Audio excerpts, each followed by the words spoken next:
Hi అండి. అందరికీ నమస్తే. Welcome back to my channel. ఈరోజు కాదు రొయ్యలు నైట్ అయితే రొయ్యలు తీసుకున్నాను. తీసుకొని అవి నైట్ అయిపోయేసరికి ఎందుకులే రేపు ఉదయాన్నే వండుకుందాం అని చెప్పేసి నేను రొయ్యలు ఫ్రిడ్జ్‌లో పెట్టేసాననమాట. మార్నింగ్ తీసుకున్నాను. తీసుకొని ఒలుచుకుంటున్నాననమాట.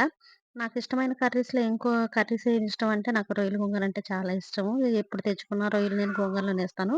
ఈరోజైతే ఇవి చాలా పెద్ద రొయ్యలు. ఇవి ఇంకా ఫ్రైకయితే చాలా బావుండేయి. కానీ నాకు గోంగూరలో ఏసుకోవాలనిపిచ్చింది. సరేలే అని చెప్పి రొయ్యల గోంగూర వండుకుందాం అని చెప్పి ఎంతో ఇష్టంగా మార్నింగ్ లెగవగానే ఓపికగా కూర్చొని రొయ్యలన్నీ ఒలుచుకున్నాను. రొయ్యలు ఒలవటంతో అయిపోదు. దాంట్లో పేగుంటుంది. ఆ పేగు గూడా నీట్‌గా తీసుకోవాలనమాట. శుభ్రంగా తీసుకొని పసుపు, అలాగే కొంచెం ఉప్పేసి నీట్‌గా క్లీన్ చేసుకోవాలి. ఓ 10 సార్లైనా కడుక్కోవాలి. లేపోతే చాలా రొయ్యలైతే చాలా నీసు వాసనొస్తాయండి. నేను తీసుకురాంగానే ముందేం చేస్తాను పొయ్యి మీద పెట్టేస్తాను. పెట్టేయంగానే అవి వాటరొస్తది కదా! బయట పారబోస్తాననమాట. ఇక్కడ కనిపిస్తుంది గదా! ఇప్పుడు మొత్తానికి రొయ్యలైతే పొయ్యి మీద పెట్టేసాను. ఇక్కడ కనిపించే ప్లేస్ ఉందిగా అక్కడ కారు కనిపిస్తుంది గదా! అక్కడైతే గోంగూర అమ్ముతున్నారు. వాళ్ళు గోంగూర అవన్నీ ఏసున్నారనమాట. కొయ్య తోటకూర, గోంగూర ఆకుకూరలేసున్నారు. నేను రొయ్యలు చూడంగానే రొయ్యలు 2 పక్కనే ఉన్నాయి కాబట్టి రొయ్యలు గోంగూర వండుకున్నాను. సరే అని చెప్పి నేను వెళ్ళాననమాట. వెళ్తే వీళ్ళు గోంగూర అంతా యేసున్నారు.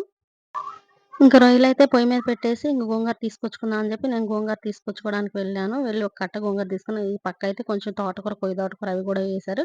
ఇప్పుడది మనకు ప్రెజెంట్ కొయ్య తోటకూర వాటితో అవసరం లేదు. మనకు కావాల్సింది గోంగూర గాబట్టి గోంగూర తీసుకొని వెళ్ళిపోయి ఇంకా రొయ్యలేసుకుందాం అనుకున్నాను అని చెప్పి రొయ్యలైతే పొయ్యి మీద పెట్టేసొచ్చాననమాట. పక్కనే కాబట్టి ఎక్కువ దూరం లేదు. అందులో కొంచెం ఇక్కడ స్వీట్ కార్న్ కూడా వేసున్నారు వీళ్ళు. ఇంకింటికొచ్చేసరికి కూర పొయ్యి మీద పెట్టాం. ఓ పక్క నీళ్ళొచ్చేస్తన్నయి. ఇంక వర్షిణిని నీళ్లు తీసుకురమ్మని జెప్పాను. నాది నిండిపోయిన తొట్టి. ఇంకవి బయట వాటికన్నిటికి తోడుకుంటున్నామనమాట. వర్షిణి నీ పని జేయమని నేను అంతలో గోంగూర ఒలుసుకుంటూ ఉన్నాను. సరే అని జెప్పి గోంగూర ఒలుచుకుంటే వర్షిణి నీళ్ళు మూసేయమా నువ్వు టబ్బులకి వాటికి పట్టేయంటే పడతా ఉందనమాట. ఇంక దాంట్లో నుంచి కొంచెం తీయడం కొంచెం ఇబ్బందిగా, కష్టంగా అనిపిస్తది. ఇంక అవన్నీ మళ్ళా బయటకి మోసుకోవాలి. మోటరయితే ఏమి లేదనమాట. మోసుకొచ్చుకొని నీళ్ళు మళ్ళా వాటన్నిటికి పట్టుకోవాలి బాత్రూమ్‌కి వాటన్నిటికి.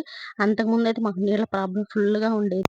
నీళ్ళైతే అంతకుముందు మాకైతే లేవనమాట. బయట కుళాయి ఆ కుళాయి వచ్చినప్పుడు పట్టుకొచ్చుకొని వీటన్నిటికి నింపుకోవాలి. అప్పుడు చాలా ఇబ్బంది పడేవాళ్ళం నీళ్ళకి. ఇప్పుడు ఆ ప్రాబ్లమ్ లేదు. ఇంటి ఓనర్‌లయితే మాకు నీళ్ళేయించేశారు. ఎట్లకట్లా వరలైతే ఏపిచ్చారు పర్లేదు. సరే కర్రీ అయితే పొయ్యి మీద పెట్టేసి టమోటాలన్నీ ఆల్రెడీ మీకు అందరికి తెలుసనుకోండి రొయ్యల గోంగూర ఎలా చేయాలో. ఇంకా దాని ప్రాసెస్ అయితే పర్టిక్యులర్‌గా మీకు చూపించాల్సినంత అవసరం లేదు. నాకు రొయ్యలైతే అయిపోయింది. దాంట్లో కొంచెం వాటరేసేసాను. బాగా ఉడికిద్దనమాట. ఈలోపు నాకు కర్రీ కూడా రెడీ అయింది. దాంట్లో మసాలా కూడా వేసేసి దించి పక్కన పెట్టాననమాట.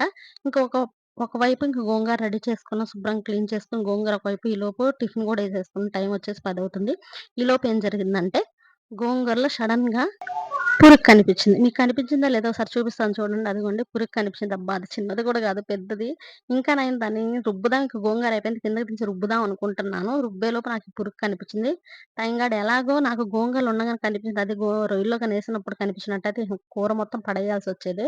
ఇది చూడంగానే అసలు రొయ్యల గోంగూర మీద ఇంట్రెస్టే పోయింది. అసలు కర్రీ చేయాలన్న ఇంట్రెస్ట్ గూడా నాకు పోయిందనమాట. అంత అసహ్యమేసింది. ఇంక నాకు అప్పటికది కనిపించింది కాబట్టి సరిపోయింది. లేపోతే నేను కర్రీలో ఏసేసేదాన్ని. ఇంకా మళ్ళా ఏం జేస్తాం ఇంకా ఆ గోంగూర ఉడికిన గోంగూర పడేసేసి, మళ్ళా గోంగూర తీసుకొచ్చుకున్నాను. ఈసారి మాత్రం ఆకాకు తుంచి జాగ్రత్తగా ఒలుచుకొని బాగా కడిగి ఈసారి రొయ్యల గోంగూరలేసాననమాట. ఇలా మీరెప్పుడు మిస్టేక్ చేయకండి. ఇలా ఎప్పుడైనా సరే గోంగూర తీసుకొచ్చినప్పుడు ఒక్కొక్క ఆకు జాగ్రత్తగా ఒలుచుకొని, జాగ్రత్తగా చూసుకొని ఒలుచుకోండి. తొందరపడి గాని ఒలుచుకున్నారంటే ఇలా నాలాగే పడేయాల్సొస్తది. ఇప్పుడు రొయ్యలు వేస్ట్ అయిపోద్ది, గోంగూర వేస్ట్ అయిపోద్ది, చేసిన కర్రీ వేస్ట్ అయిపోయి, చేసిన శ్రమ మొత్తం వేస్ట్ అయిపోద్ది. మళ్ళీ ఏం కూర చేయాలని చెప్పి మళ్ళీ వెతుక్కోవాల్సొస్తదనమాట. అందుకే ఎప్పుడైనా సరే గోంగూర ఒలుచుకునేటప్పుడు చాలా జాగ్రత్తగా ఒలుచుకోండి. అందుకే నేను ఈ వీడియో తీశాను. నా వీడియో గనుక మీకు నచ్చితే ఒక లైక్ చేయండి. కొత్త వాళ్ళైనా ఛానెల్ సబ్స్క్రైబ్ చేయండి.